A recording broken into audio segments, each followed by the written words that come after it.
Oh, me. Let me get set up here. I gotta get to where I can, if I can get my computer up and going, we'll be able to see.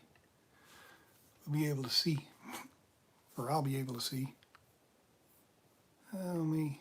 Where am I? Hey, there I am. Turn this sound off. And pause the video.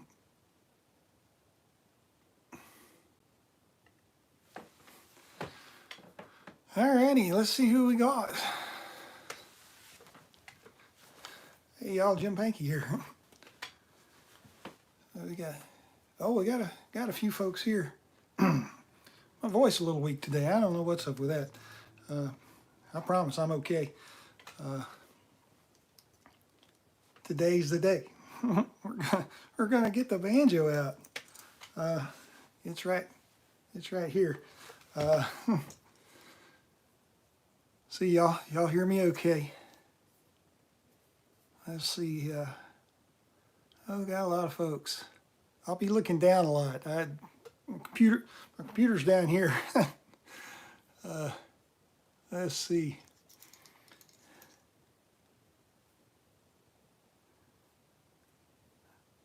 But here I am. And this is a good time to talk about practice and, and how to practice and what to practice. And because, all right, so story goes like this. September 17th, that's almost 3 months ago, Roy Curry and I had a playing job up on Mont Eagle in Tennessee, Swanee. And that evening I got home late. Next morning I woke up sick and struggled with that several days. Took myself to the hospital, wound up it was my gallbladder. And then we did scans for the gallbladder and determined that there was a kidney and that had a tumor. So from that point on, I spent a week in the hospital that week. They sent me home with a drain, and it made it real uncomfortable to set anything up next to me. So I didn't play much. So since September 17th, I've had my banjo out maybe twice. So you're looking at a guy that's just kind of starting banjo. So that's the deal. And I've made pretty good progress. So I'm officially 1 month away from my surgery. So my surgery was November 15th. Today's December 15th. So it's been a month.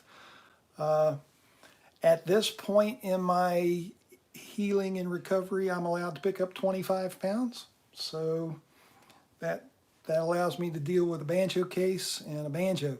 So that's kind of neat.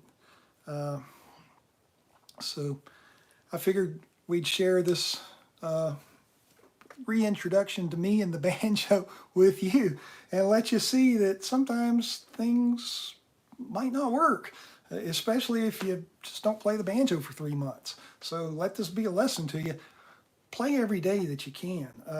When I was first learning to play, that first whole 2 years, I played every day. I didn't miss a day. And even since then, it was rare that I would miss more than just a couple of days. If I traveled somewhere for business and couldn't take a banjo, then yeah, maybe, I'd have a couple of days. But that was after I was grown. But while I was young and learning to play, I was playing absolutely every day. That was pretty much, my thing. So let's see here. Make sure that I don't miss anything. And, I'm just going to practice. I'm going to sit here and pick a little bit, and y'all can ask questions, and y'all can see the process. So I put my picks on. They still fit. People ask me all the time about picks, and they say, Jim, how do you wear your picks? So, something like that. I curl them pretty good. I use the Ernie ball picks. Y'all ask me all the time, what kind of picks do you use? And they're Ernie balls.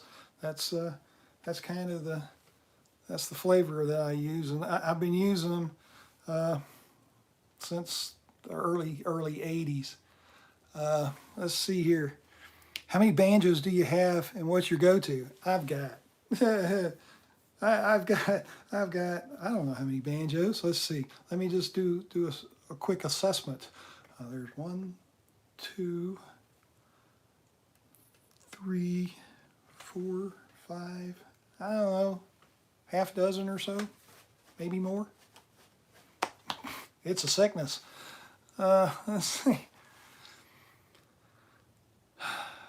Dave B, something as far as Irish banjo, really I don't. I mean, if you're just getting started, I mean, you could probably, I mean, if you didn't want to spend a lot of money, you know, some of you know the words that are going to come out of my mouth, but Recording King makes a Dirty 30s model of a 4-string tenor banjo. It's open back, it's small, it's not very expensive.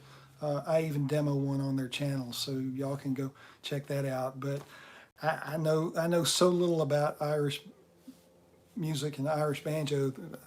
I'm not the guy to ask.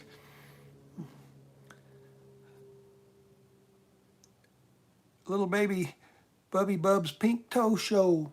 Your bridge fell over. Yeah. Get a piece of string, get a ruler, get whatever, and you can measure from the nut up there at the top to the 12th fret, and that same distance will tell you where to put your bridge. You know, you can do it with a yardstick, do it with a shoestring, just anything that you can measure. You don't have to know the distance, you just have to know the distance. You know, you don't have to know how many inches or anything, and then that'll tell you where to put that. And I've got a setup video you can go out and watch. So let's do this thing here. I'm kind of intimidated by it. It's laying here. It's kind of giving me an evil look, like, who are you and where have you been? So here it is. Somebody asked me what my go-to banjo was. It's this one. It's a Recording King M5. I've been playing this one for several years now. I don't remember exactly when I got it, but I've had it a while, and I've had it long enough that, you know, that it needed a fret job, and it's probably due for some frets to be dressed again soon. So, I mean, it's my main one that I go to. But here we go. There's a strap. All right, so the strap still works. Let me back up here a little bit, or adjust. I don't know. Try to get to where y'all can see me a little bit. I'd adjust, but I don't know without doing this, without maybe making that fall over. Y'all used to looking at me sideways anyway. Now, I promise you I've not touched this banjo. So here's a testament to this particular banjo and these 5-star tuners. It's still in tune, and I haven't played this banjo in a while. I mean, I've had it out. I've had this banjo out once since September. So that's kind of a shame, right? But that's just how it is.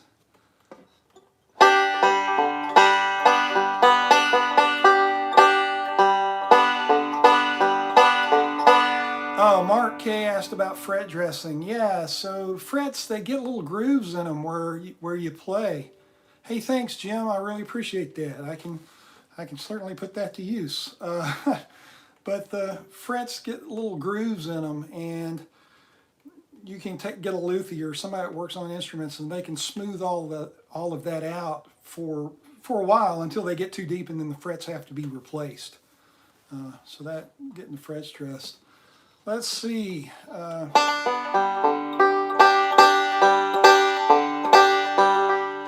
So when you get your banjo out, how do you warm up? I mean, how do we do this thing? And is it like the bicycle where, you know, once you know how, you always know how, or do you forget? You know, it's...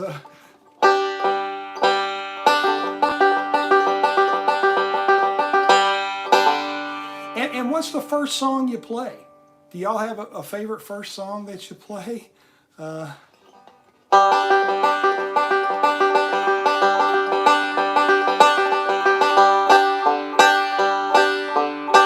Isaiah straps.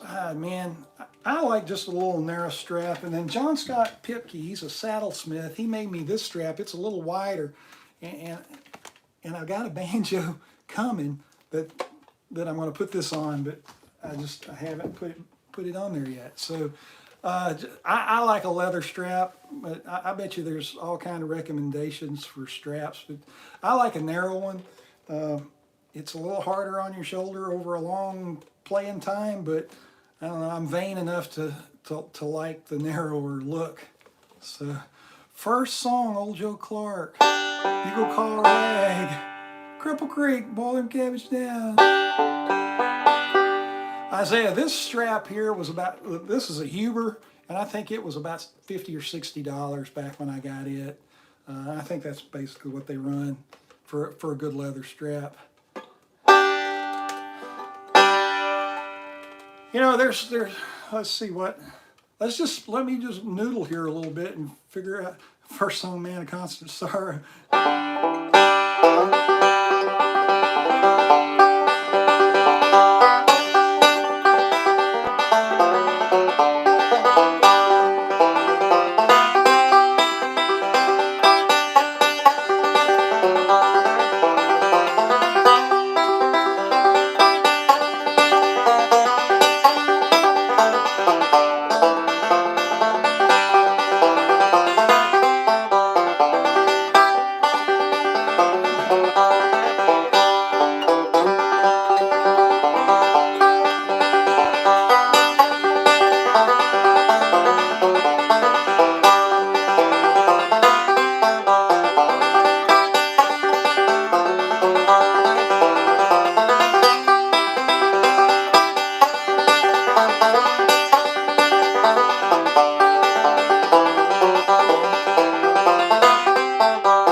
There you go. No mother or dad.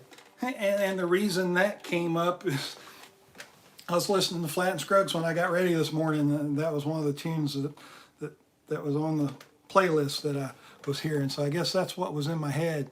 Let's see here. How much new info to learn in the practice session? Just Blake Jackson asked. Just learn just enough. You know, don't get too don't bite off more than you can chew. Let's see here. Who is this?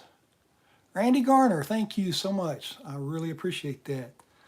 Let's see. Do I sound awful, Randy? I don't know if it's well, it's a little of both. It's being out of practice and being a little nervous for being the first time to pick up and touch a banjo. I mean, y'all are hearing it since my surgery, so that's I mean, no warm up, no nothing. I mean, I picked it up out of the case. I opened the case, got out the picks, and y'all got to see the whole thing. I mean, I could have walked you through it. I could have cheated, I could have sat here and practiced for an hour or two, but yeah, I'm gonna need a fire extinguisher for my Mark. I'm gonna need a fire extinguisher for my calluses that are pretty much gone. That's what I'm gonna need.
Oh, Jonathan, it sounds okay here. I don't know. It may just be the mic or whatever, but...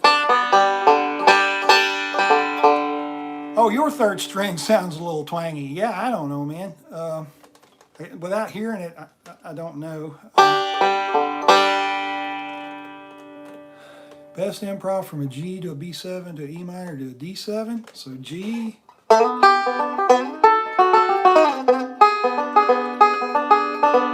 And then, oh, let's see, G, B7 to E minor to D7. I don't know what we building with that. So.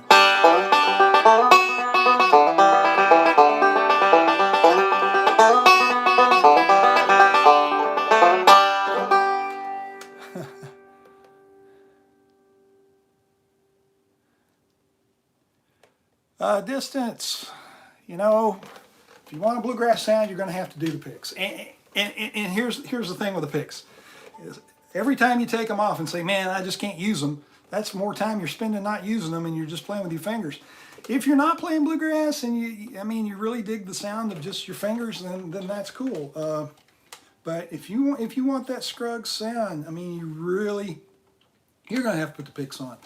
And the only way to get used to wearing the picks is to wear the picks. You know, don't cycle off of them. Don't say, I'm not going to use them today or whatever. Because I know even for me picking this up, I mean, immediately I put my picks on. Because I guarantee you, I mean, I'm so used to them. I know I play better with them than without them. Let's see here. Appreciate it, Dale. Can I play Reuben? I can. Let's see here. Oh yeah, Jim, my strings need to be changed. I mean, they're just old from being in the case.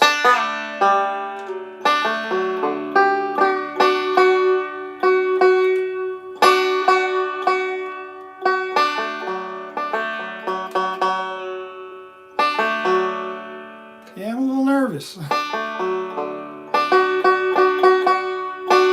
I think I need more coffee.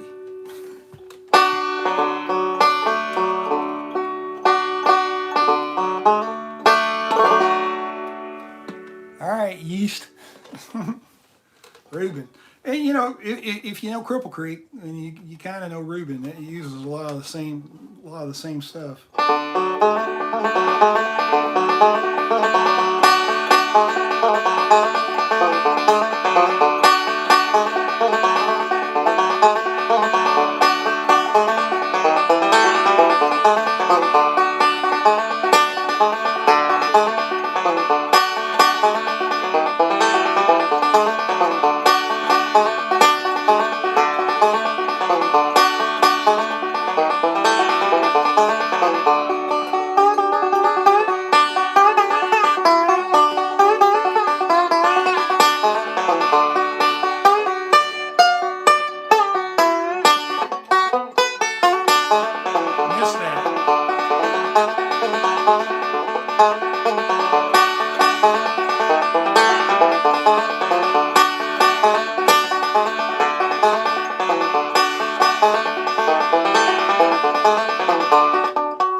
So here's something.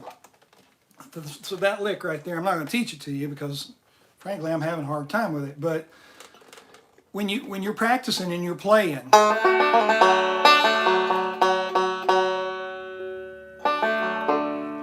and you come across a lick or something that you're struggling with, the first thing that you ought to do, the very first thing that you need to do, is slow down. So I'm going to practice what I preach here. We're going to slow that down.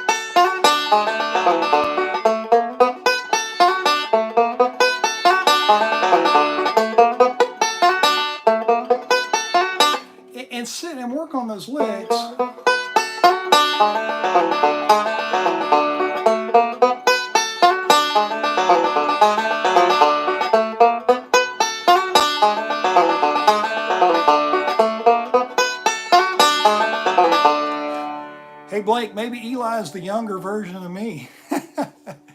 Let's see.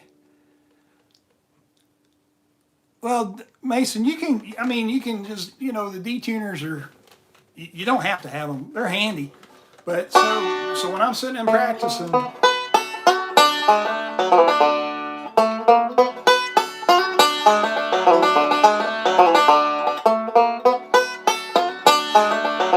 I'm listening for things that just, one, they're out of time. Two, I'm not hitting a note clear. So I'm listening for those. I'm listening for absolutely just missed notes too. And see, that one's tricky because it's all thumb.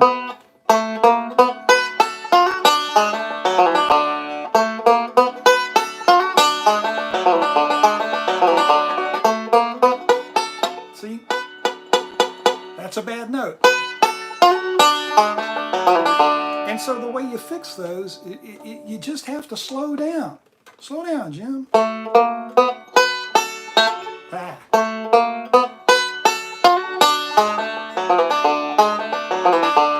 And for me, the frustration with this is I know the lick, and I know that I can play the lick, but I am out of practice. I need to woodshed, and which means just playing a lot. And not necessarily playing this lick over and over,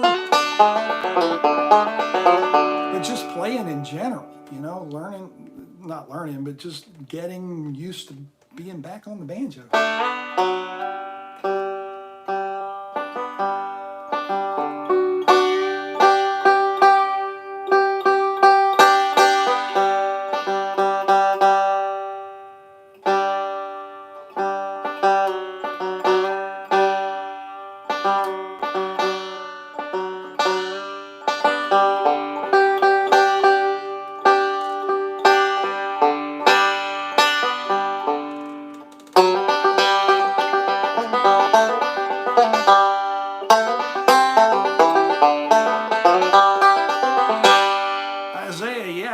Foggy Mountain Breakdown. I even have a lesson on that one.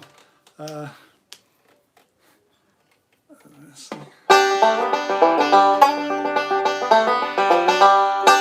Right now, everything I'm playing is slow.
Rob, I don't recommend the surgery. I would skip that.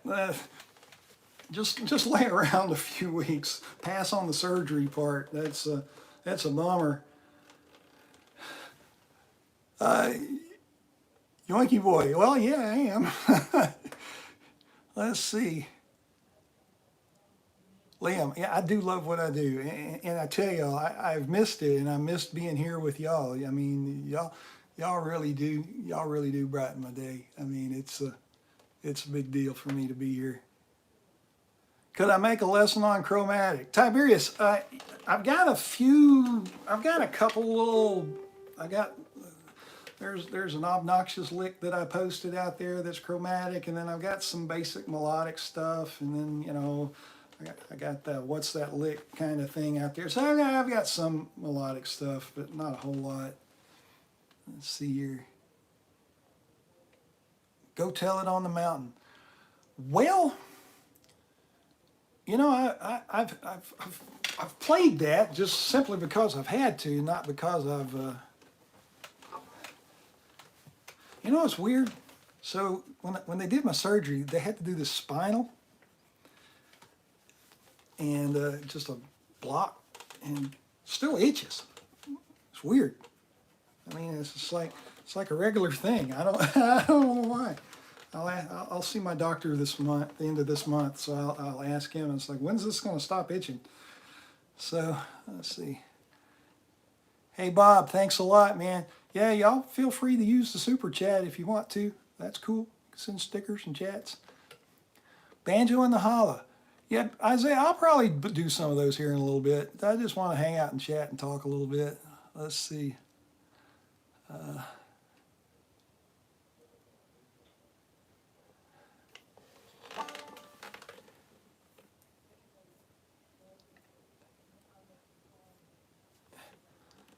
Let's see here.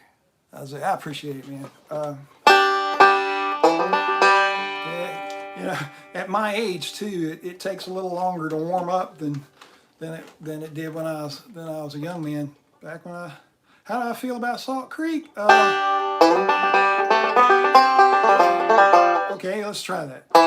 We're gonna go slow first because it's been a while.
Salt Creek. Wow, I hadn't thought of that one in a while.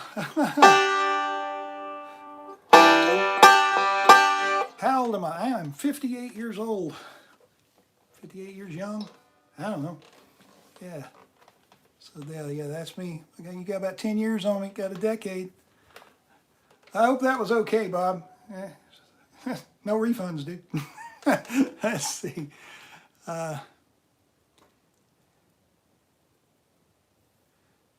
Yeah, I used to play Salt Creek all the time. I mean, it used to come up in the jams, and then when I was in high school, we had a FFA string band. That was one we played quite a bit.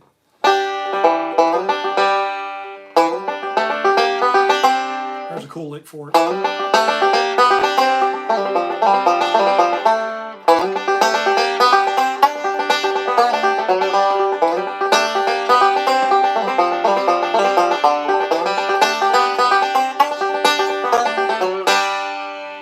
Soldier of God, mine does too. I tell you what, you know, when you're first starting out, you know, that social finger, it gets a workout, and then, but like even at my level, I'm back here with y'all now at this point, and I don't mean that in a bad way. Gosh, that sounds terrible, but I mean I feel like I'm just starting over on some of this stuff, especially on my calluses. But I tell you, pull-offs, man, those are brutal. So there's your neat Salt Creek lick if y'all want to figure it out.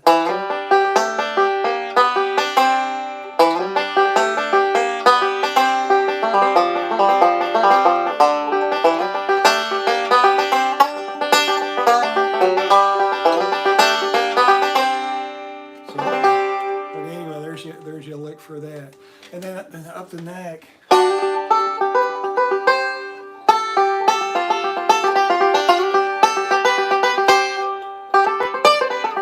Yeah,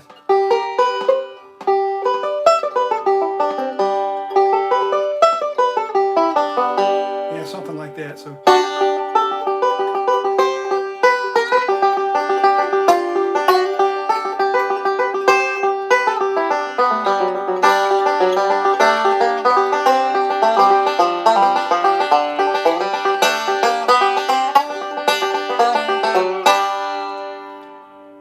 Do I have a lesson on Will the Circle Be Unbroken? Yes, I do.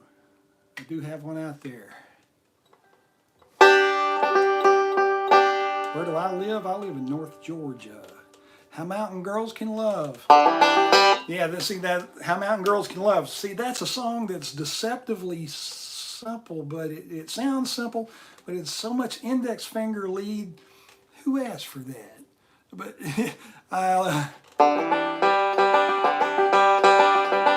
so there's going to be some accuracy issues with this.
Practice.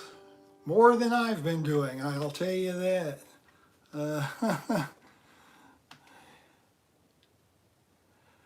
How long did I play the banjo before you started playing with other people? I started playing with other people almost immediately.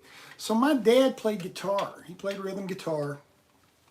And so once I had got Cripple Creek under my fingers and could play Cripple Creek a little bit, Dad would play rhythm guitar with me.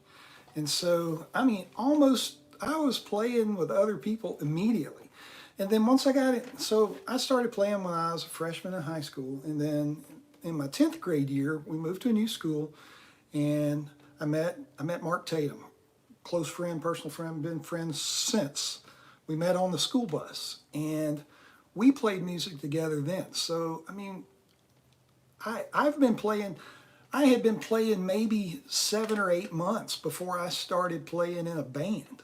So, I mean, I wasn't any good, but I was playing with a group. So playing with other people is hugely important, hugely important. So yeah, find people to pick with. Muffin the Pug, thanks man. Merry Christmas to you. Let's see. Yeah, Mason says he practices 30 minutes an hour a day, and that's usually fairly normal, and you can make good progress doing that. I mean, there is a point where, you know, your returns for your practice are kind of limited. You know, you're not getting as much out of it as you probably could, you know, So you got to think about that. And for somebody like me, it takes a bit to warm up. So before I can get any good, decent practice in, there's the whole warm up period too. So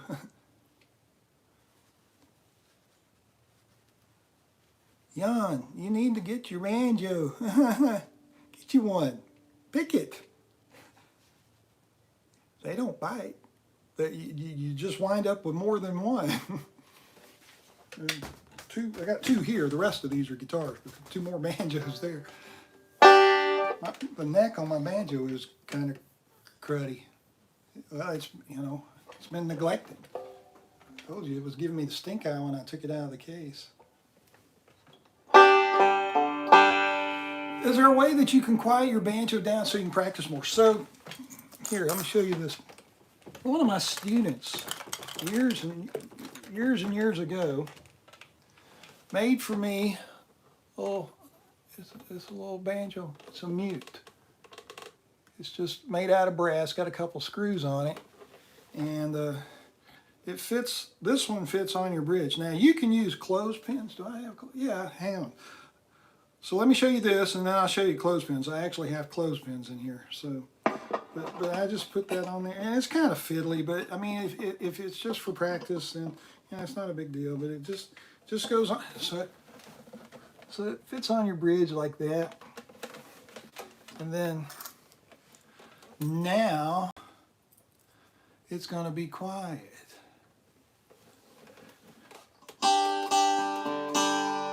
There you go. That's full volume.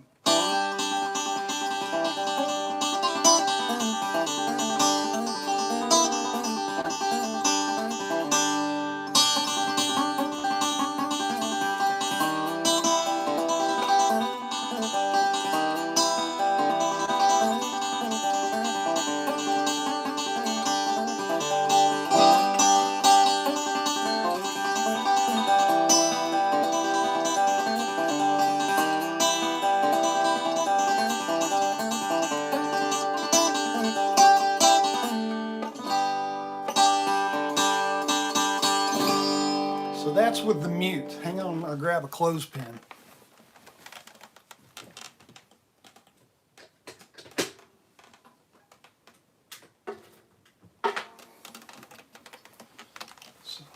So the other option is just a clothespin.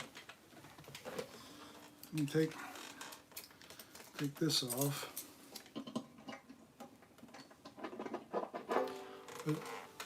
But there's that. If you wanted to just kind of fashion your own, it's really not much to it.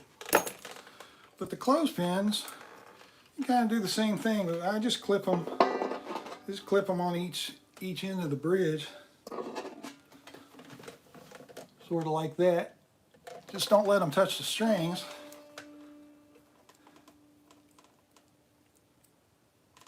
Let's see. David, that brass thing's just a banjo mute, and you can go online and look up banjo mutes. There's a variety of them out there. They all do the same thing. Let's try not to touch anything. And there it is with the clothespins. It's not as quiet, but it's still quiet.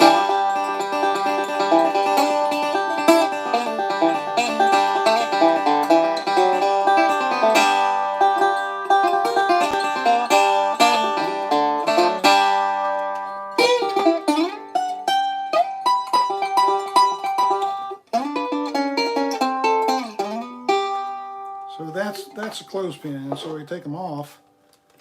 You can hear it's definitely louder.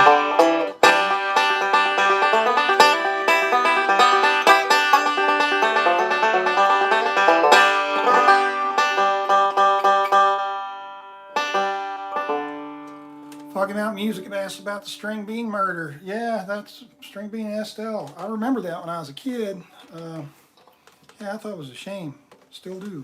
Song for Susan. Gosh, yeah, that was first time out of playing the banjo in 3 months, and we're going to jump into Song for Susan. Why not? Let's see, do I remember it?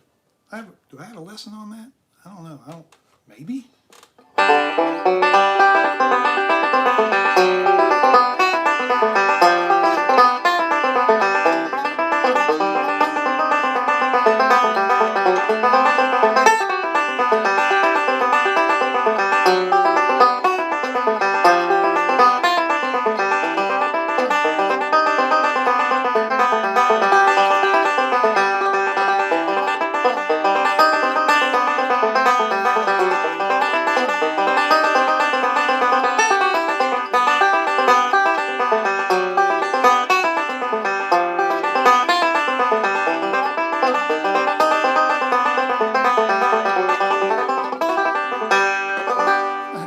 See, there again, playing too fast for what my fingers remember.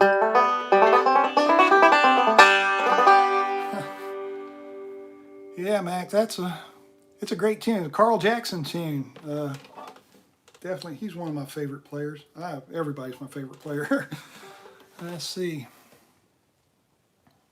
Used to, I really appreciate it. Prayers help. Cumberland Gap. Let's do something weird. Let's see.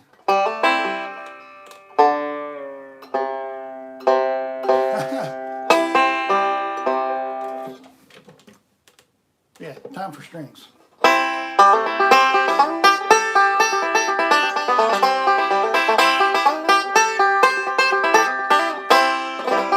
Cumberland Gap and C.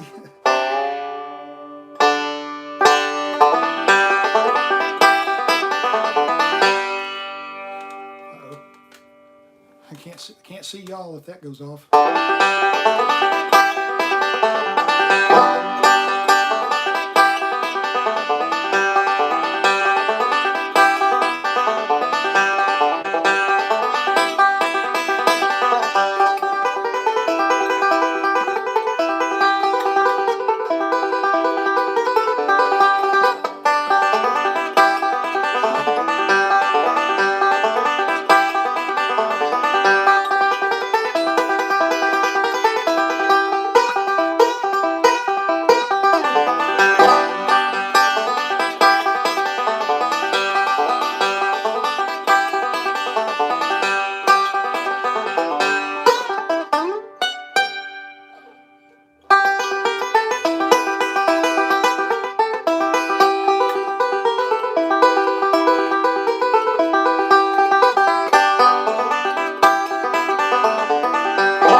Bear Tracks.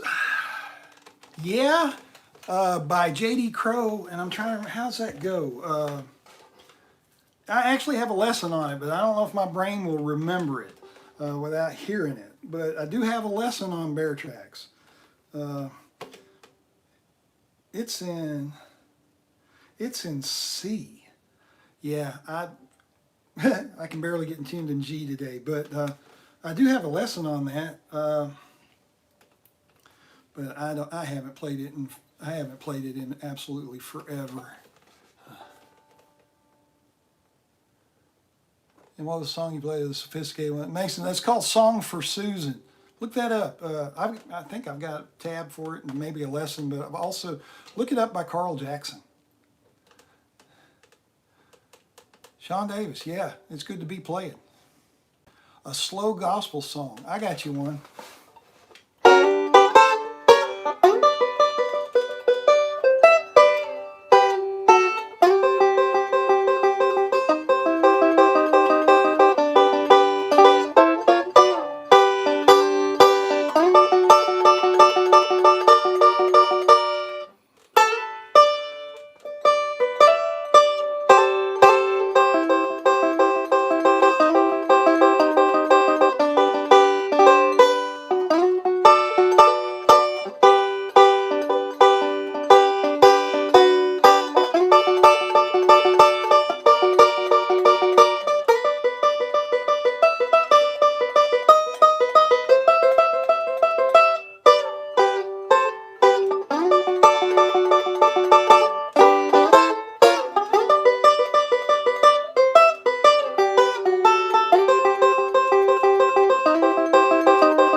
Thanks, Ryan. I appreciate it. Let's see here. If I missed anything fun. Yeah, Bascom.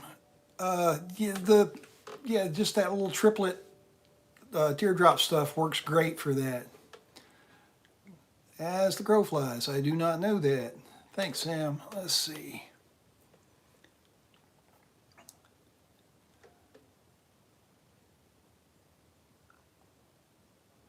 John Moore, thank you.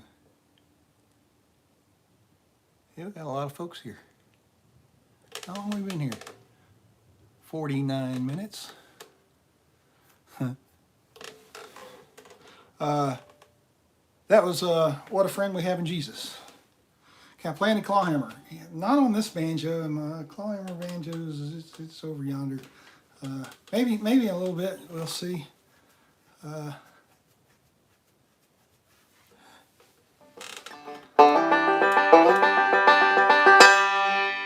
Favorite style of banjo music today?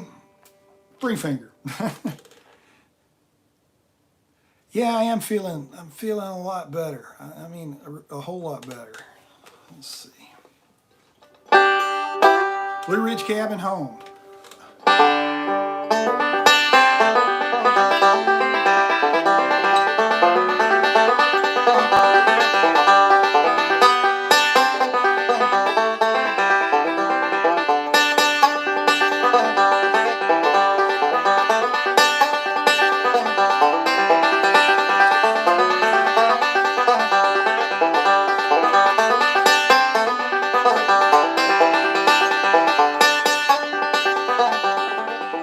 There's a well-beaten path on this old mountainside where I wandered when I was a lad. There I wandered along to a place I call home, to those Blue Ridge hills far away. I love those hills of old Virginia. From those Blue Ridge hills I did roam. When I die, won't you bury me on a mountain far away in my Blue Ridge cabin home?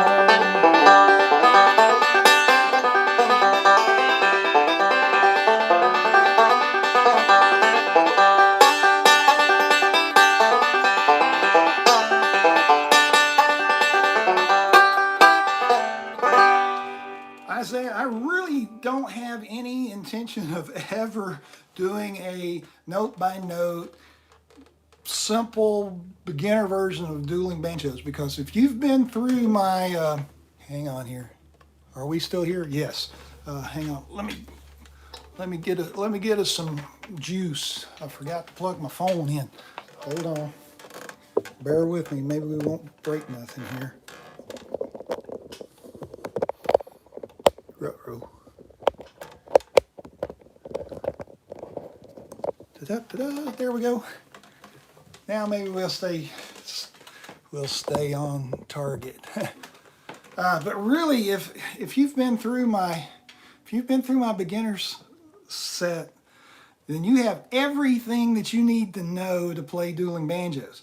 And if you're having issues going, then the way you're going to figure that out is sit and hunt. Hey, I appreciate that. ESK2K5. I appreciate it, man.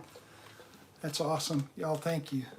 But I mean, you can figure that out, and then the rest of dueling banjos is just mostly just notes. It's not anything too terribly complex.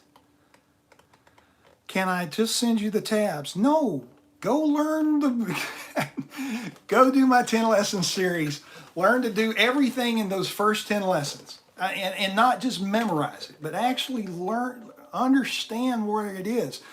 If you're memorizing this stuff, you're not learning the banjo. You're just memorizing a trick. Assimilate that information in those first 10 lessons and then hunt it and figure it out. Figuring stuff out is so key and so important to this thing. If you come, all right, I dare say that I'm going to bet that none of you memorized conversations to have with your friends. You just can't. And music's the same way. You can't memorize everything. There's just no way. And even if you did, let's say you memorized a song and you came and hung out with me and we're going to play this song you've memorized. Well, what if I play it different? What if I know a different version of it? Or what if I change a chord in a different spot? Then what? Or what? I mean, so there's so much there. So apply that information. Be able to sit with your banjo and go. No, that's not right. That was close, but that was not it. Hunt and peck those notes. Hunt them. Find them. Because once you do, then you get the positive reinforcement for it, and then you'll know where they are.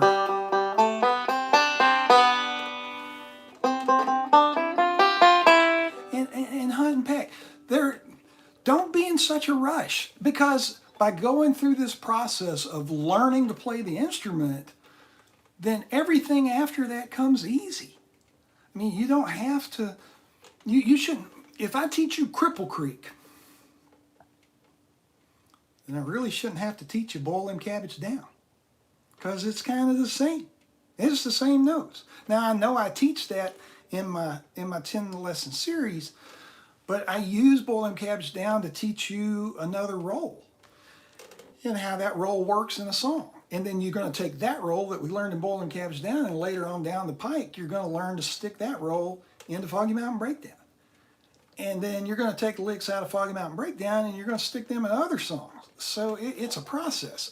And if every time you encounter this same lick, you got to learn it every time, then you've not really learned it. You've just memorized a trick. So really, believe me, y'all believe me when I tell you stuff like, just sit and noodle with your banjo, hunt and peck the licks. You don't have to have a tab for everything. There's not a tab for everything. You know, when I sat down when I was a kid,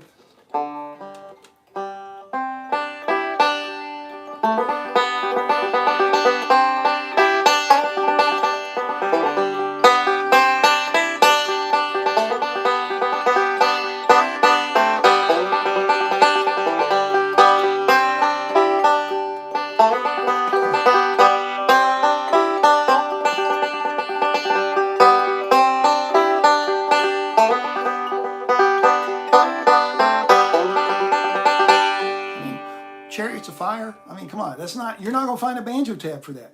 Or you're not going to, I mean, there's so many things that you're not going to find a tab for. So how do you play those? How do you create that?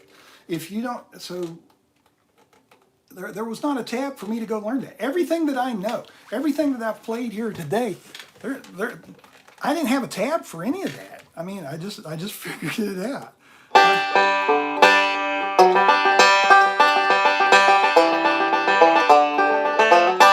So dueling banjos. After the little dueling part, it goes to C, G, D, G, C,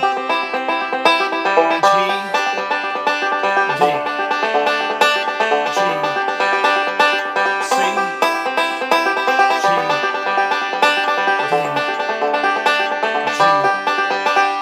It's just roll over the chords. Just pick a roll. What roll, Jim? I don't know what roll to pick. Pick one. It doesn't matter. Just pick a roll and you can do it. You don't have to, it doesn't have to be the one I chose. It can be the one that you like.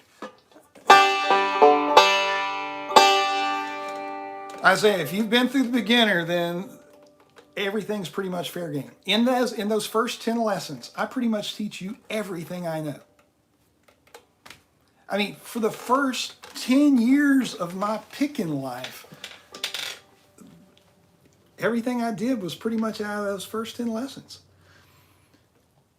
The trick is you assimilate it and you learn to stack it in such a way. You go to a Mexican restaurant, I mean, how many ingredients do they have in a Mexican restaurant? They got tortillas.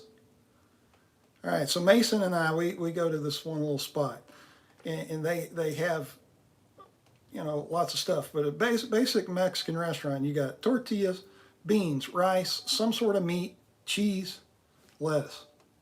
And with those ingredients, you make everything on the menu. You got a 6-page menu. It's made with those ingredients. On the banjo, I know 6 right hand rolls, probably, maybe 6. I know 6 things with my right hand. I know how to do a slide, a hammer, a pull off, and a bend. And I know some chords. And everything I do is with that. So, thanks, Bascom.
Six white horses lick.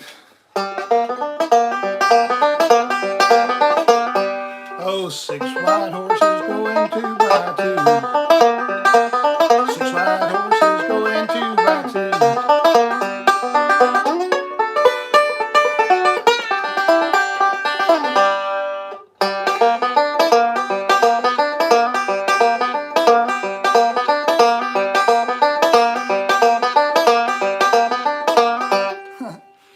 Yeah, and Frederick, like the little darling pal of mine, that fits over the fast part of dueling banjos. Same chord progression. It'll fit. Going down the road feeling bad.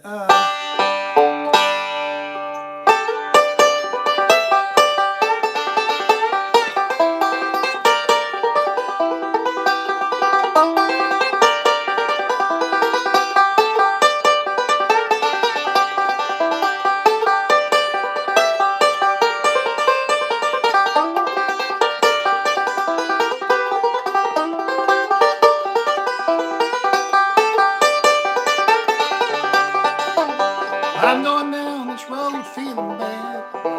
I'm going down this road feeling bad.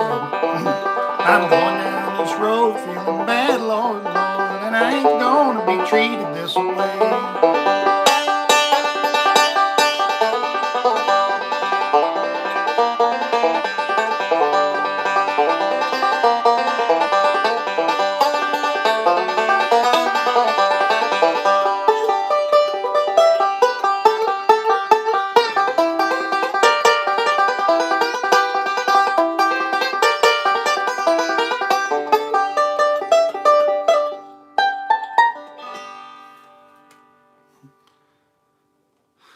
Now, I don't get annoyed.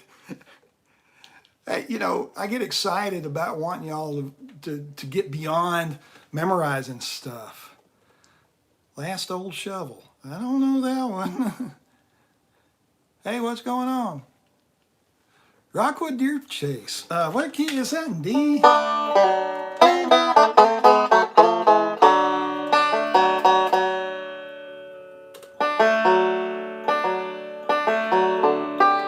Yeah, I don't...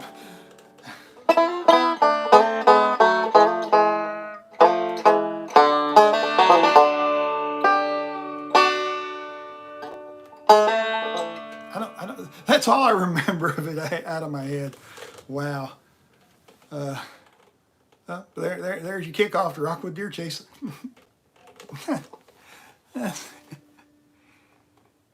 Eastbound and Down. Yeah, I actually have, you know, Eastbound and Down was the first lesson that I put, well, it wasn't the first lesson I put on YouTube, but it was the first lesson on YouTube of mine that actually started to get some attention. You know, a lot of people watched it. But yeah, there is that. What strings do I use? Let's see what's in the case. What's in my case? Well, nothing's in my case. I use a variety of things. What's on it, these are Dillards. I don't remember which ones. And then, but I just a standard 9 set, like 9 through 20 is kind of what I use on this banjo.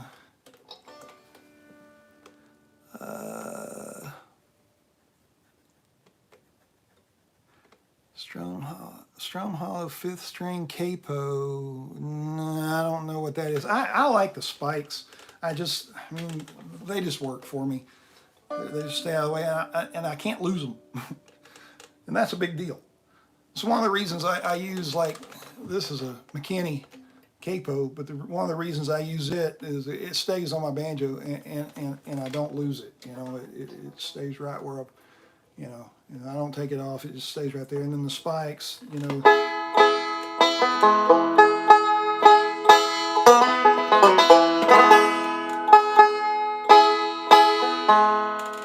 Yeah, I think they're the lights and probably nickel. Sometimes I'll use a stainless, so I'm not that picky. I'm really not, you know. Most of the time people ask me what kind of strings do I use, and I tell them banjo strings.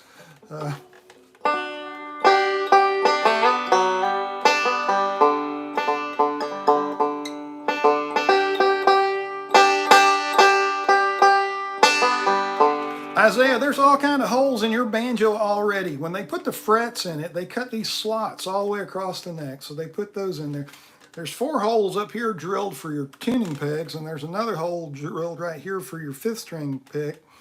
There's probably a hole for where they put this 5th string pip. I mean, there's all kind of holes, so it's really not like, oh, I ain't drilling a hole in my banjo, because there's not a hole in my banjo. See, you see, there's no holes. Now you can see the spikes, but those spikes, I mean, I use those. I mean, they are my friend.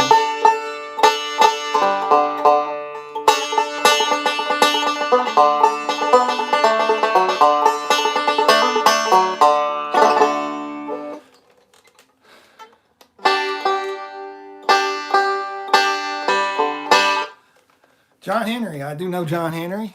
I know it in a couple of, I should have played that when I was in B tuning. I'll come back to that. Let's see. Playing up the neck, you know, how do you get better playing up the neck? You play up the neck, you know. Just make yourself be up the neck. I mean, spend a whole practice session playing nothing but up the neck.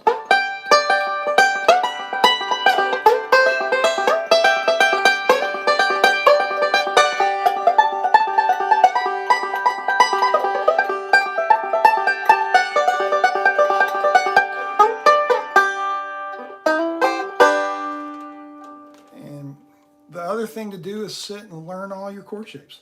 Learn where all your G's are. So you get G, G, G, G, G. Learn all your G's. And just run through them. So G, G.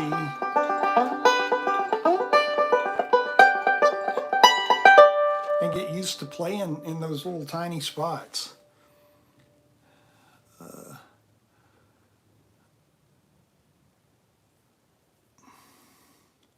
Oh yeah, somebody asked, they're cheetah keys. Watch this, see. You've heard Earl do that, like Flint Hill Special.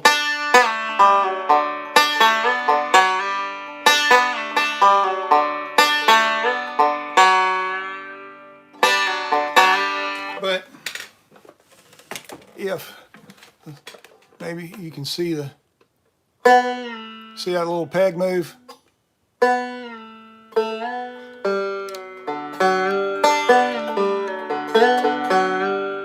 So that's how those work.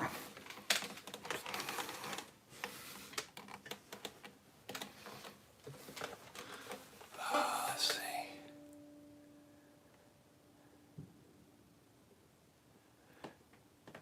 Yeah, the spike. You know, I don't really get any buzzes from the spikes if they're installed right. Sometimes I have to retune a little bit. But the retuning often is because of where this 5th string pip is set, so. But, oh yeah, When I first started out, I had one of the old Pittman sliding 5th string cape, not like the Shub with a little adjuster. It was just a spring. It held the string down. They were terribly buzzy. They were terribly buzzy.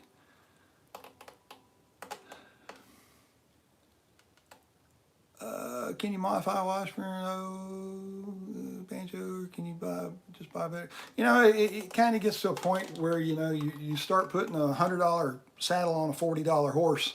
You know, you want to, you know, on a starter instrument, I really wouldn't do a whole lot to starter instrument. Just, you know, get a good starter banjo, play the snot out of it. I mean, just play it, and then get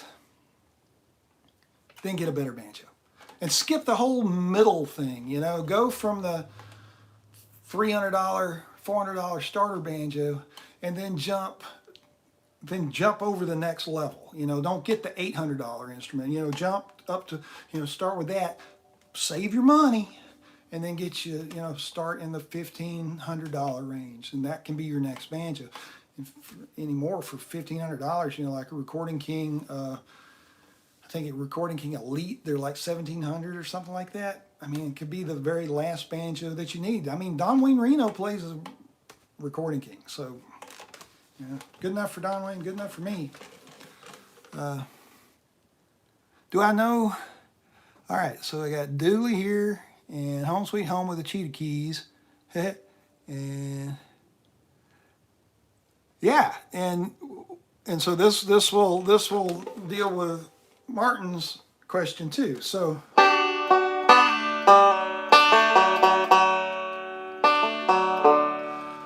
I'm struggling with tuning. These strings definitely have reached the end of their life. Back up some more here. Let's see. I adjusted my camera while let's see. That'll work. Cut the top of my head off. Y'all don't need the top of my head anyway.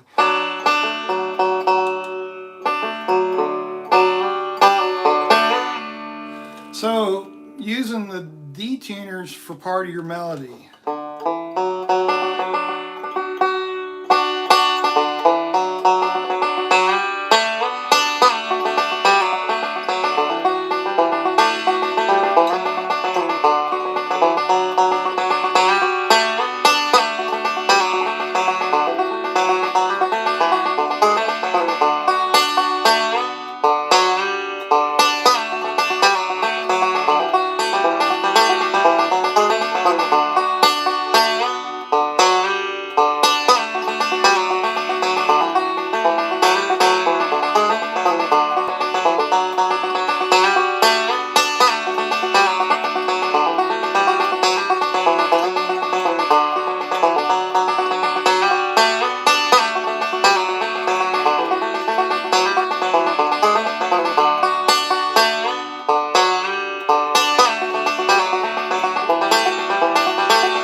tuners as part of your melody, and you can.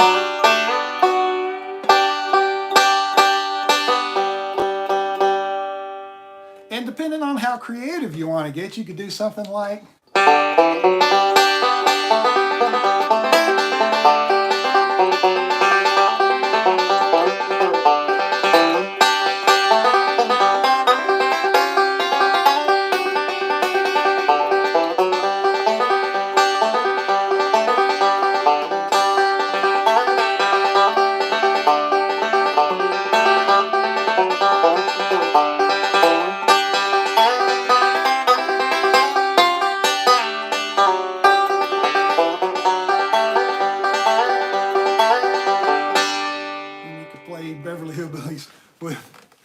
With the detuner.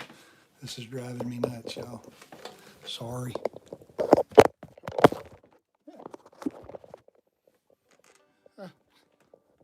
Hi. We had a wreck.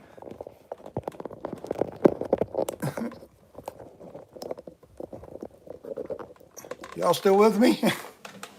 Did you survive? You wound up in my case. Let's see. Y'all let me know if I'm still here.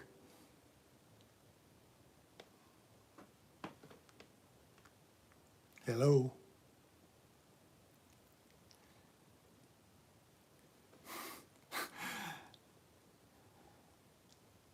Okay. I was worried there for a minute. Knocked my phone over. Oh well. So it goes. That's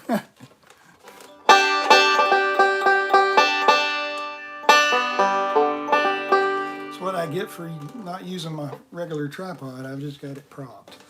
Let's see here. Alrighty.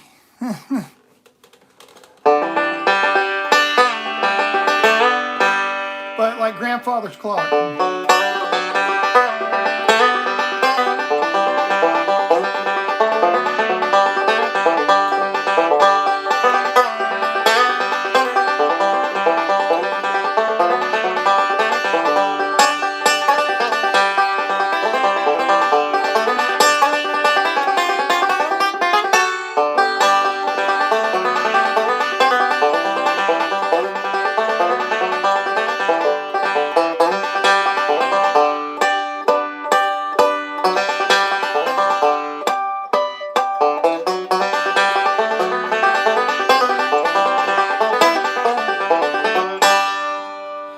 How old was I? I guess I was 14, I think, 13 or 14. Yeah. I guess technically I'd have probably been 13 or so when I started messing with a banjo. Mom had an old banjo hanging in the closet that belonged to her family. Nobody in my family played the banjo, but we had one, and it was just old. And there's a video of me playing it out on the channel. It's just old Stella, and so I started messing with that. And then that Christmas of that year, I got a real banjo. So I'd have turned 14 in the process.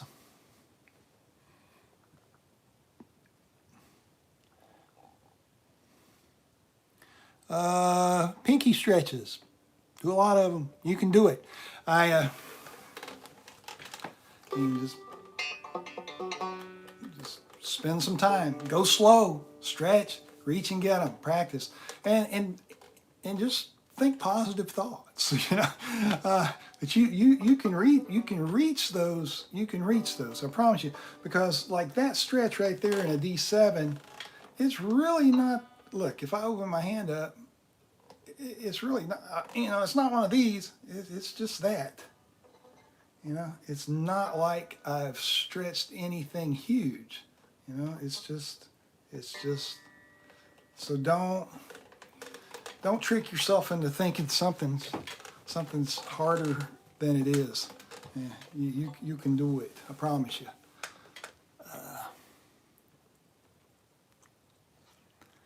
Christmas song, yeah. Blake, I have done some in-person lessons, and I really don't do online lessons like Skype or FaceTime or anything, Zoom or anything like that. So I prefer one-on-one so we can sit and play, because I can tell more about where you are if we're just playing. But I haven't done, you know, when as soon as the pandemic hit, all my students went poof, and I got one private lesson, and he comes pretty good ways, about an hour and a half for his lesson. He comes, you know, weekly. Of course, he hasn't in the past few months because, well, I've not been teaching. So, but he and I are we're back on schedule come after the first of the year. That's a fact. So, let's see. Matt, you know, big hands, little hands. Y'all look up Trevor Holder. He plays with the Price Sisters now, and fantastic Reno-style banjo player. He was one of my students back when he was a kid. He was 12 years old, and bought, you know, used his allowance money, I guess, and bought just a little starter banjo. And he was small. He was a small kid. I mean, we looked for tiny, the small finger picks for him, because the regular finger picks were too big. I mean, he was small. And there's actually video of him on my channel way back, and you can watch him play Doug's tune. Go find, yeah, if you go to YouTube, but don't click off here, we're having fun. But once we're done, go to my channel and look up Trevor Holder, Doug's tune, and you can hear him play Doug's tune, and you'll see him do this, this D7 stretch. Trevor's got small hands. Still does. I mean, he's a grown man now, but I mean, he's still got small hands. So, is it okay to learn bluegrass on a clawhammer banjo? Just a banjo's a banjo. I don't differentiate. I play clawhammer on. I don't have this one set up to play clawhammer on, but I've had resonator banjos set up to where I play clawhammer. It's just more of a preference. But yeah, absolutely. You can play 3-finger. You can learn Scruggs style on an open back. You can learn Grandpa Jones style on a resonator. Well, Grandpa Jones played a resonator banjo, so there you go. Do I use my thumb on the 3rd string a lot? Is that something? I use my thumb on pretty much everything. Thumb is fair game for every string, but yeah.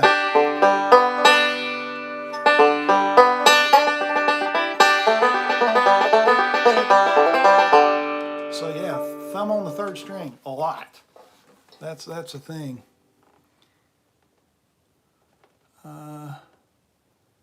Lonesome Valley. You mean you gotta walk that lonesome valley.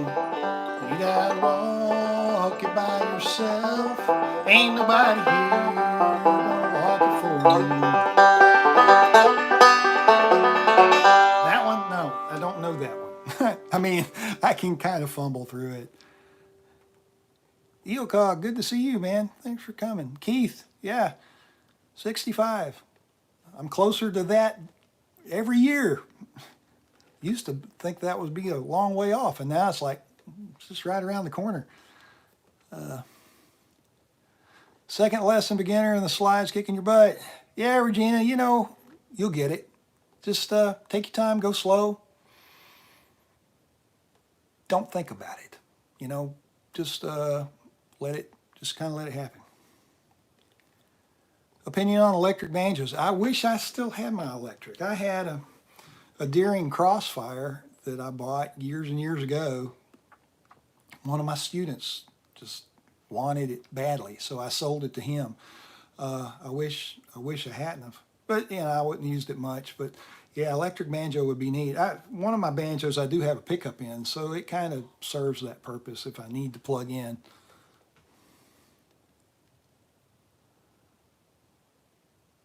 Do I take out the 5th string capo when not in use? No, my 5th string capo just it stays in the neck. I mean, they're just spikes, so I don't have to think about them.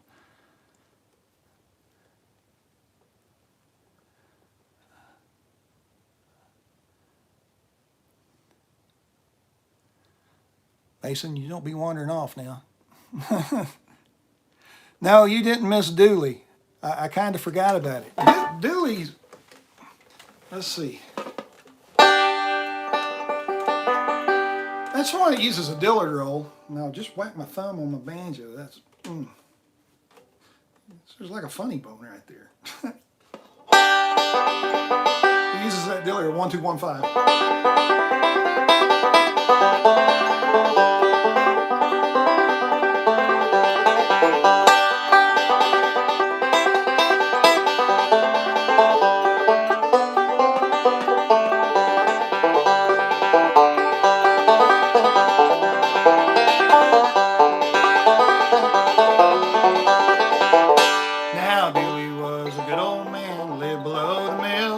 Dooley had 2 daughters and a 40-gallon still. The one would watch the boiler, the other watched the spout.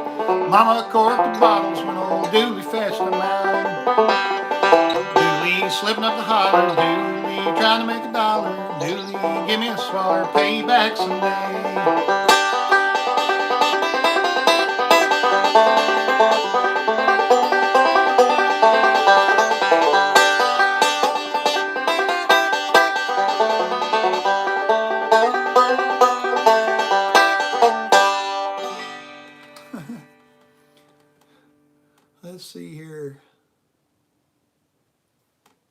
What are we doing, easy peasy, Keith? I missed something. I'm afraid.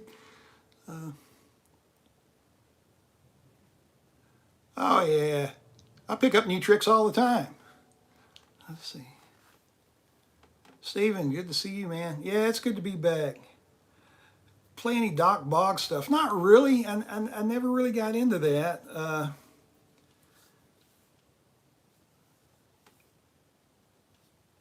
You know, and play it however you're comfortable playing it. Yeah, I don't think Doc used any picks, and it has a particular sound.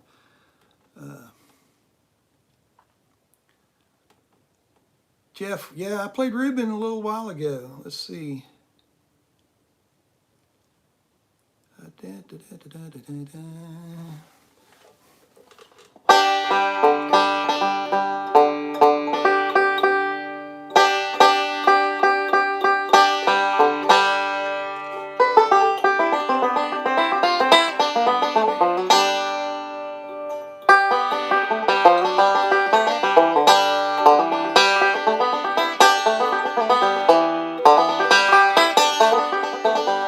yeah, let's do that one. Let's slow it down a little bit. The fingers are still confused.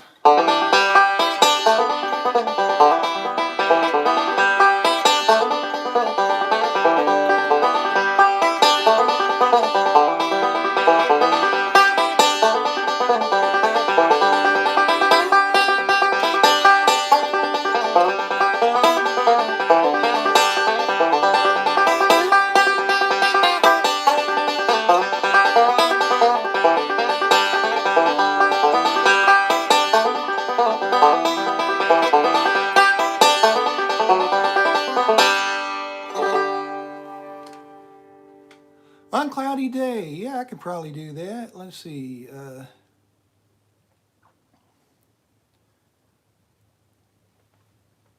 Borio boy, playing 2 years, 18, and taught me most everything you know. Going off to the University of Arkansas soon.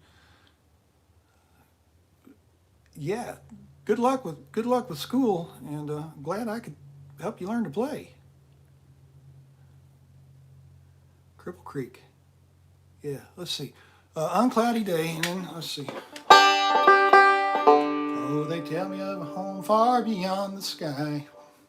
Oh, they tell me of a home far beyond the sky. Oh, they tell me of a home far away. Oh, they tell me of a home where my friends have gone.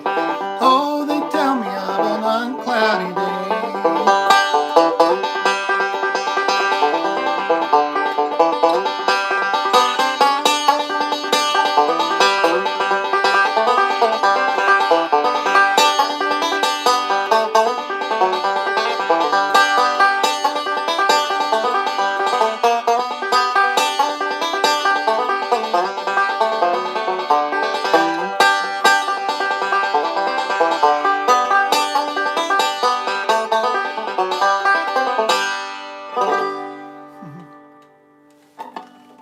Yeah, Lost in Space.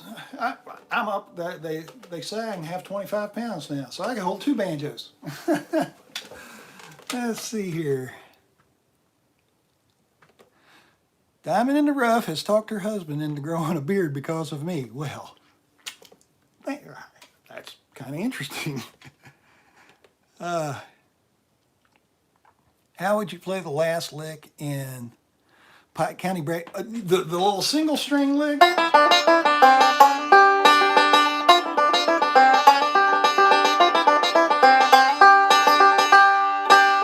That lick? Who asked me that? Frederick. Are you talking about that lick? And then, have Calluses back yet? RP? No, today is like the first day. So no calluses. No blisters, but no real calluses. Not too sore though. Let's see. All right, let's see.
there. I'm not, it's kind of it's a quick and dirty one, but there is a tab.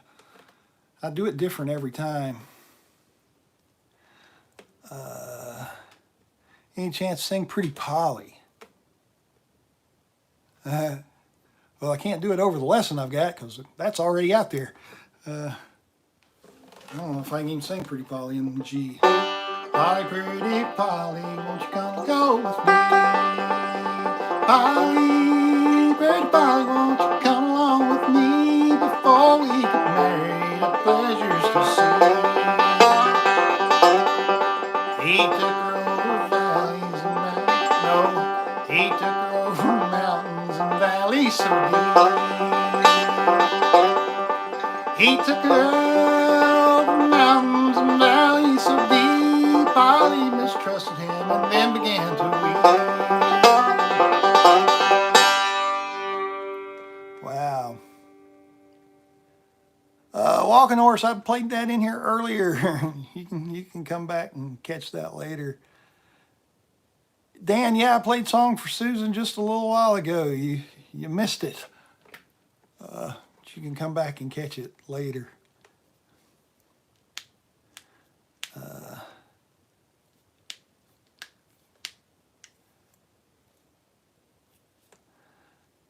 Freebird.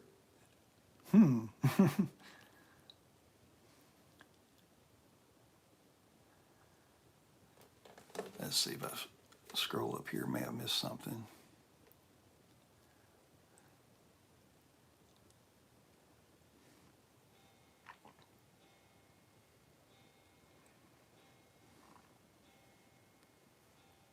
No, I'm good. I'm good. Well, developing banjo player, thank you. It's not all that mean right now. It's a little bit unsure of what it's supposed to be doing. I mean, I've had a 3-month layoff, and that stinks. I've never had that much time off, and you know, so. But now I can play the banjo, so try to leave it out so I can get to it and not have to deal with the case. And I just, you know, it's something you got to do on a regular basis.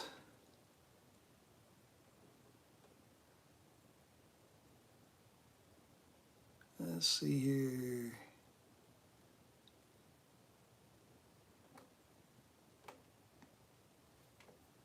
What kind of licks and backup do you play with a drop 4th string and C? Dig a hole in the metal. Oh, dig a hole. You know, I don't play that.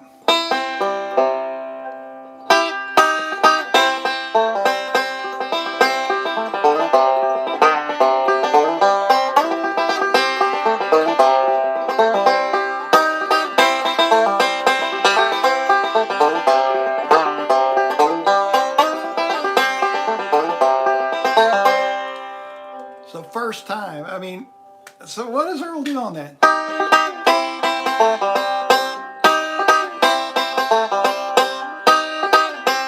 So something like that, right?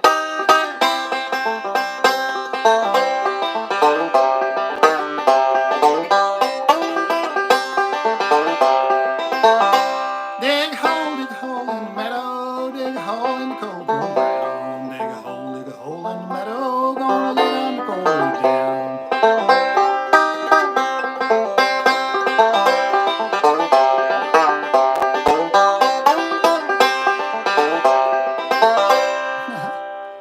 All right, so that's going to be my song. So that's going to be my comeback song. It's going to be Dig a Hole in the Meadow. Maybe that might even be one we could do for a lesson. I don't think there's anything particularly weird there.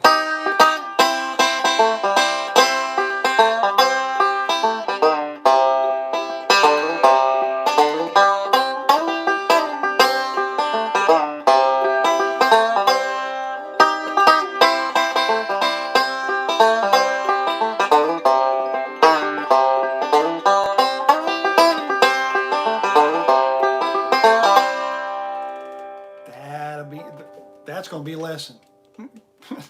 Don't know when. I got to learn it, but that's going to be a lesson. That's going to be a good one. Dig a hole, dig a hole, Darling Corey. Who was talking about Darling Corey? I'll shout you out on my lesson when I do it. Let's see, rye whiskey, kinda. This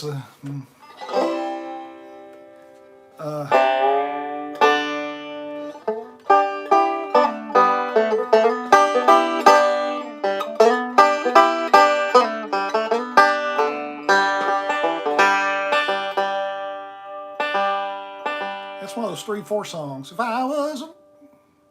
If the ocean was whiskey and I was a duck, I'd swim to the bottom and never come up.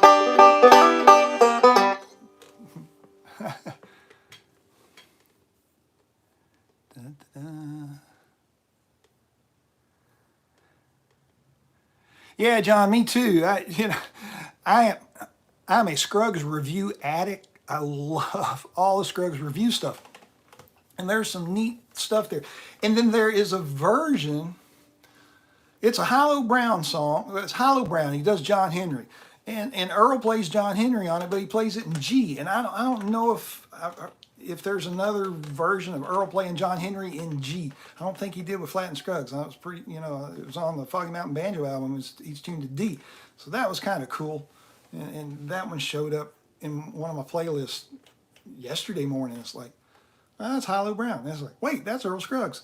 Wait, he's playing John Henry in the key of G or whatever, out of a G position. I don't know if they were in G or A or whatever, but it was kind of cool. Let's see here.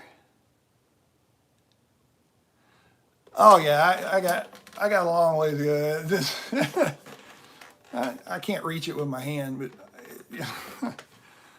let's see. Oh, the TV behind me. Oh no, I'm good there too. The air is getting slippery. I don't believe I know that one. Petticoat Junction. Yeah.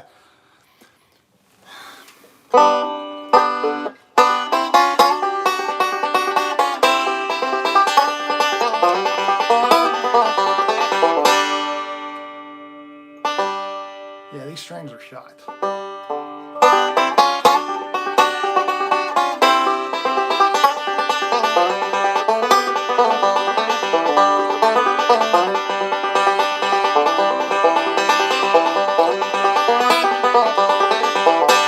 There's a little motel called the Shady Rest at the Junction.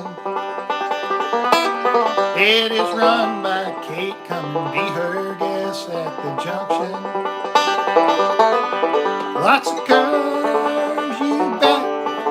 Even more when you get to the Junction.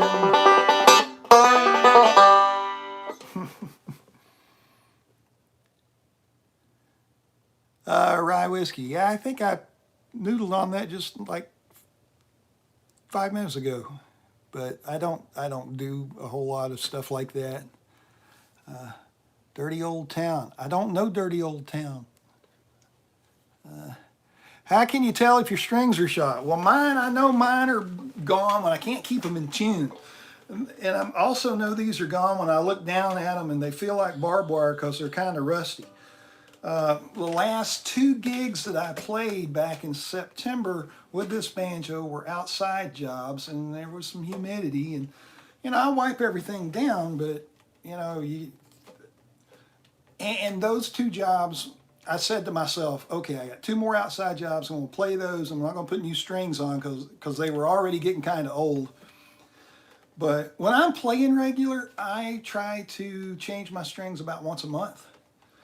But I've got 2 banjos that I play fairly regularly, and so I may change them every other month. It just gets to be a lot of string changing.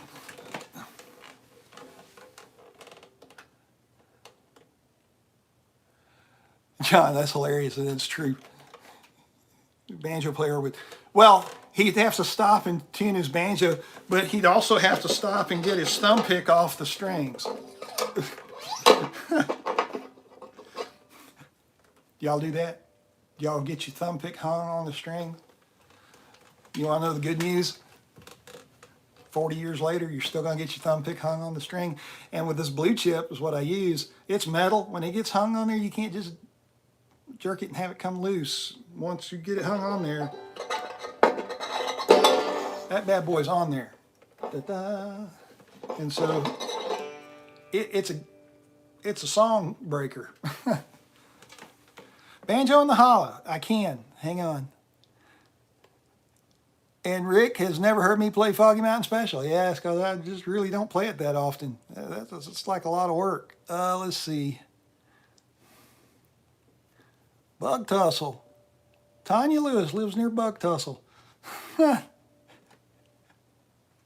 Can you mail me something with a Bug Tussle? With a Bug Tussle? What do they call it on the envelope? Postage? Were they canceled postage stamp from Bug Tussle? Do y'all have a post office in Bug Tussle? That would be awesome. Bug Tussle. Banjo in the Hollow. Okay, Banjo in the Hollow. Diamond in the Rough, I played Foggy Mountain Breakdown. When I had my mute on earlier, I played Foggy Mountain Breakdown. Chicken Reel, Jeff, I don't know that I played Chicken Reel on this. Let's see.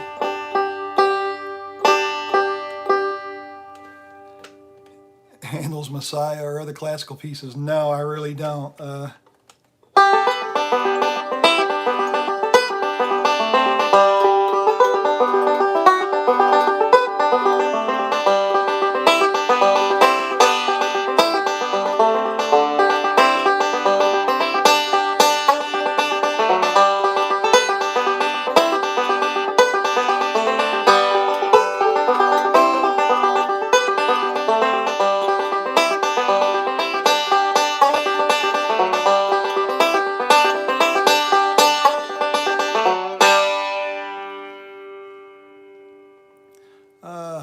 Temperance Reel, no.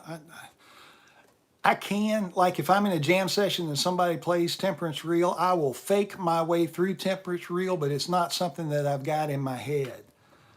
Let's see, somebody said something. Foggy Mountain Specials, that...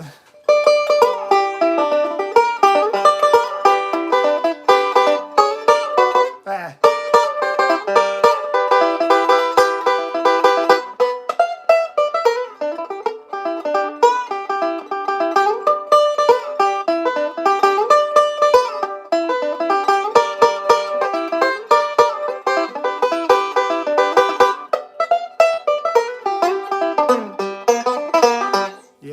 I don't play that. Postmark, that's what I was looking for. Thanks, Rob. Yeah, Tanya, if there is a post office in Bug Tussle and you can get me a letter with just shoot me a message somewhere. You can just email me at wildjimbo@wildjimbo.com. Now everybody knows my email address, but it's not like I'm hiding. And I'll give you my address. Let's see. Can I play Rebecca? Cats are downstairs. Got the door shut. There's probably one across the hall. And she's probably went downstairs. She's not real banjo friendly. I don't know if I know a lot of Jim Miller. You know, Jim plays a lot of just standard old tunes.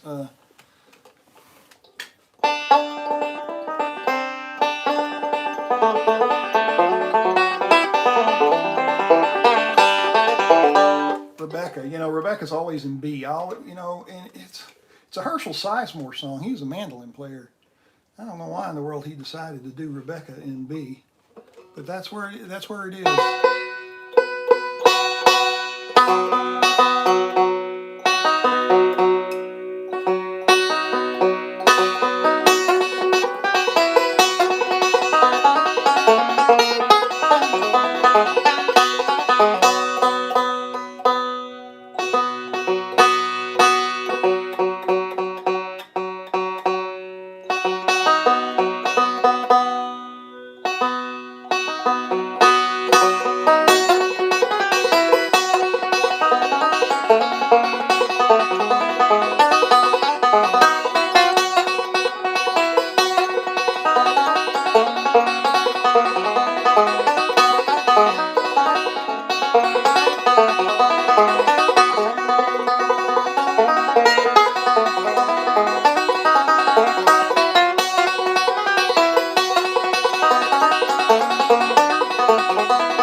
Space Mountain Backstep. Yeah, I can did that one too.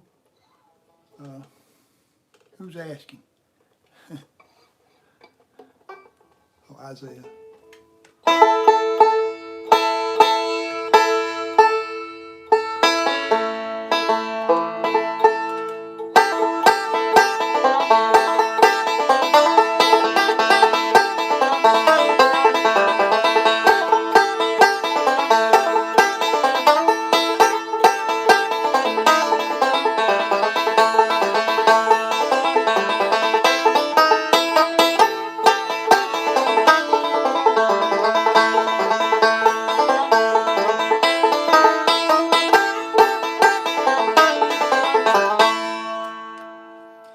How am I feeling? I'm feeling like my fingers are tender.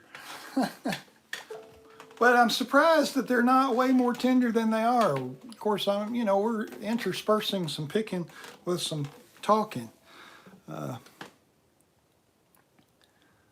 Let's see. Mountain Dew. Down over here from me, there's old holler tree. That's a little high. But yeah, we can do some Mountain Dew.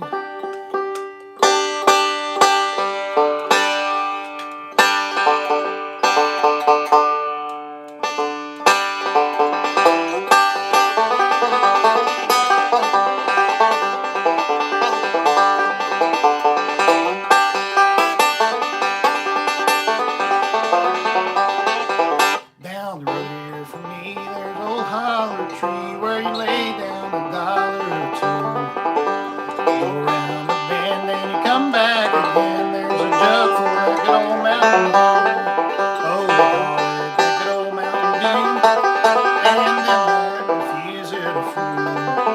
I'll shut my mug if you fill up my jug with that good old Mountain Dew. That's a good one. Let's see here.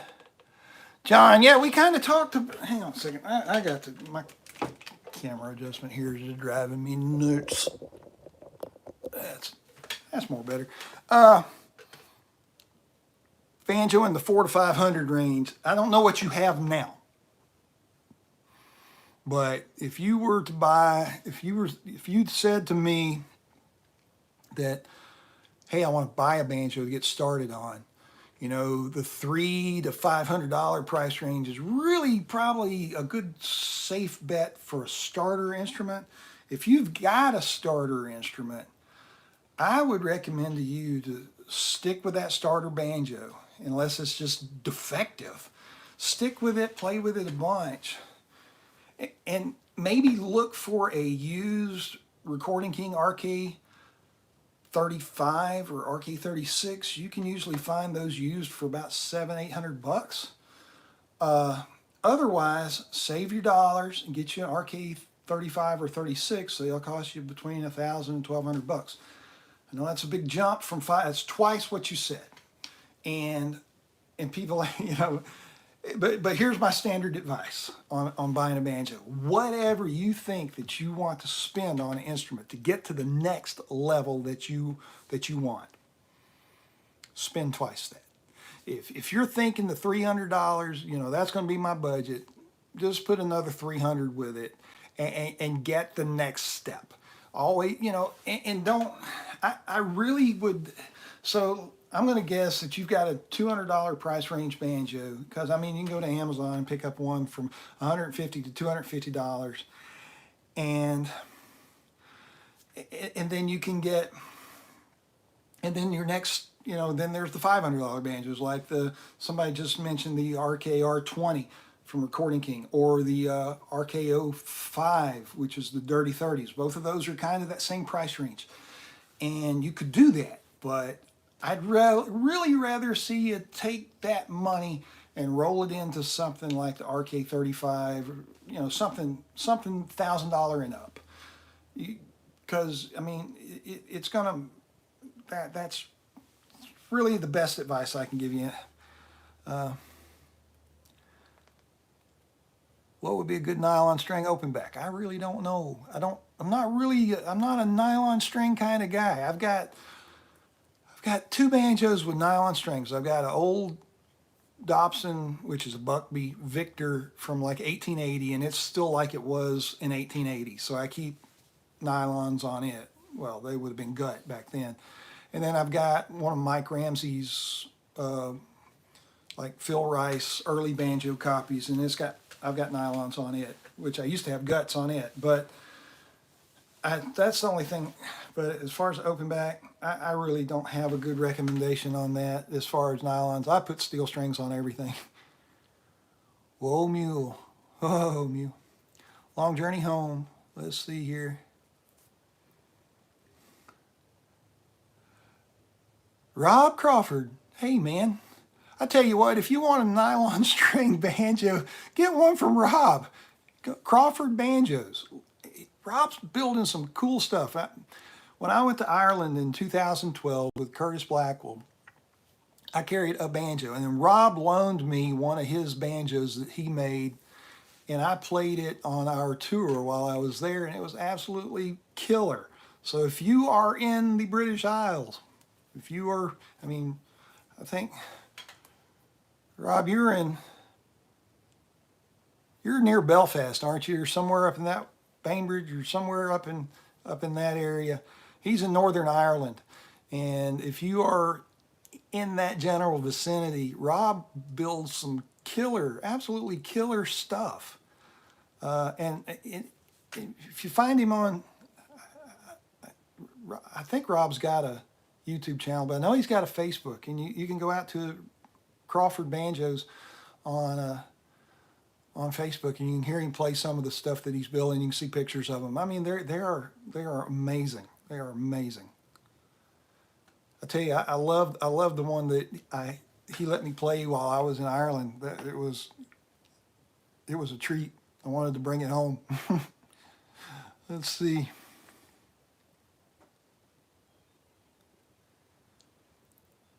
Jim Newton has good advice there too. He says prices have significantly increased due to supply chain issues. Would play his starter until the supply chain sees some relief. Yeah, and John makes a good point here too. Is whatever banjo you get it set up. Buy it from somebody. You know, get it from Banjo Ben, get it from Ross Nickerson, get it from Banjo Warehouse, get it from Banjo.com. Wherever you get it, you know, get them to set it up. Or, you know, if it's mom and pop shop, get them to set it up. It makes a huge difference. Even on a $200, like one of the starter Fender banjos, getting it set up makes a huge difference. Huge difference. Thinks his strings might be a little too high off the frets. I like my action to be 1/8 of an inch off the 12th fret. That's just kind of what I'm used to. Much lower than that, I have trouble getting under them to bend. Much higher than that, well, they're higher. They're not as comfortable. About 1/8 of an inch is what I like. Ginger, yeah, it's good to feel better. And enjoying the heck out of picking. Let's see. Good to see that sometimes you hit the wrong string. Oh yeah, I'm hitting a lot of wrong strings. I will, and even when I'm playing at my best, you know, at my peak, if I was ever had a peak, there was always going to be wrong notes. We did that recording back in 2015, 2016 with the Hamilton County Ramblers. You can find that on Spotify. You can find it on iTunes. You can find it on YouTube. Hamilton County Ramblers. And I mean, as good as that project turned out, I can go through all the banjo breaks and show you stuff that are mistakes. I will just left them, you know, because it's like, yeah, I can go back and I can retract that, but there's going to be a mistake somewhere else. So.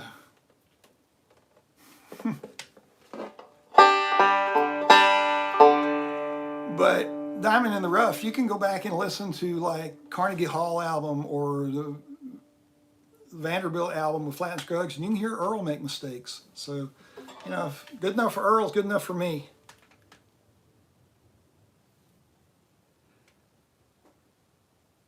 Adrian Do you know where Rob is? Do you and Rob know each other?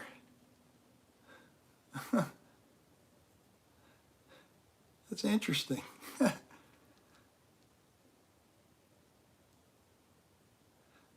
Mastercraft. Yeah, I've seen that name put on some different ones. See, when I first started playing the banjo, Jim, did you have a particular part of learning that found more difficult to get the grip? Yeah, backwards roll, like in Home Sweet Home. Holy moly.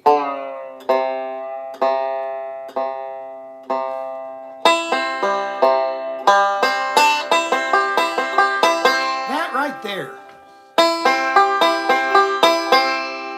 Why is that hard? 1, 2, 5, 1, 2, 5, 1, 2.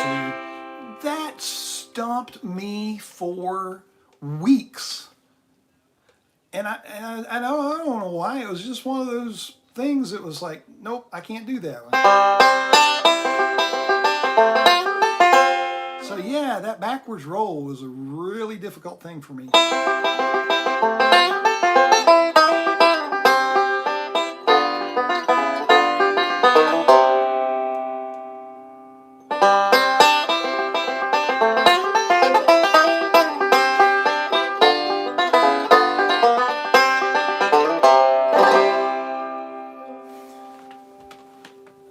Let's see here. My current banjo Dad bought from pawn shop 45 years ago.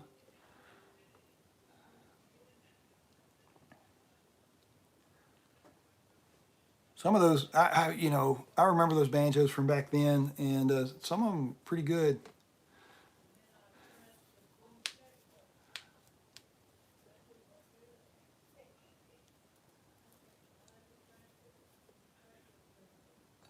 Oh, John, man, I tell you, I've got a solution for you. Do the lesson first, then write the tab. That's how I do it. It's like, okay, this is how I can play this every time, and then I'll go back and transcribe the tab. I know that's probably awful.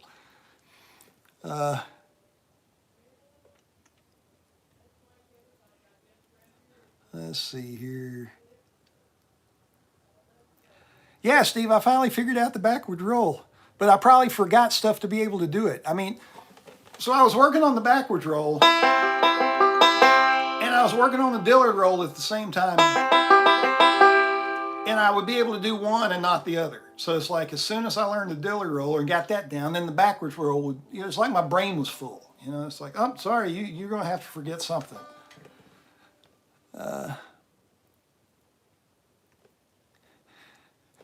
Yeah, John. I mean, it's the only way that I know how to make it work.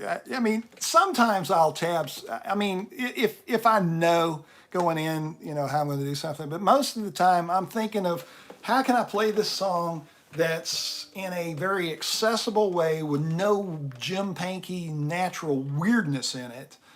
That, like, if you caught me playing out somewhere, there's going to be some weirdness, and then yeah, and so I'll sit and so once I get a break that I can do, then I'll do my lesson and then I'll tab it out. I mean, sometimes I'll do it the other way, but it's really unusual.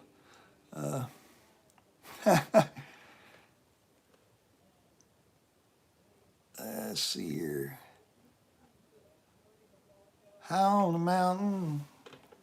Da, da, da, da. Da, da, da, da, da, da, da, da. That one, who was that?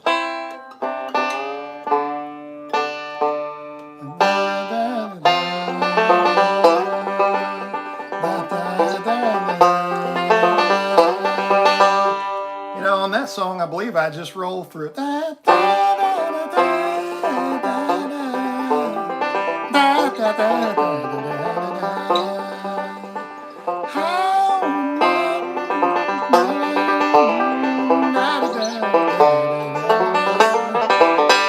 Yeah, I think I just roll. Let's see. How do I convince Recording King to make a left-handed RK35? Yeah, good luck, man. I don't know. I don't know if they ever did a lefty. They may have in some of their older stuff. I'm not real sure. If they did, it was before I started playing them. Let's see here. I got people looking for me.